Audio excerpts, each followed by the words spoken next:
Here's the road to Umpqua. There's the turn. Here's the lot. It already has a water meter in. It's 109 feet to the corner. It gently slopes, but it's already been flattened out. I mean, when you walk in 20 feet, you know,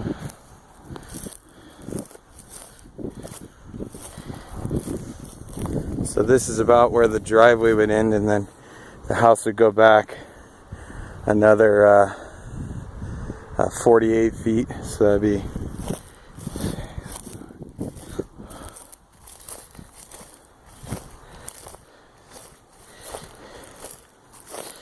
it'd probably be about here that the house would end.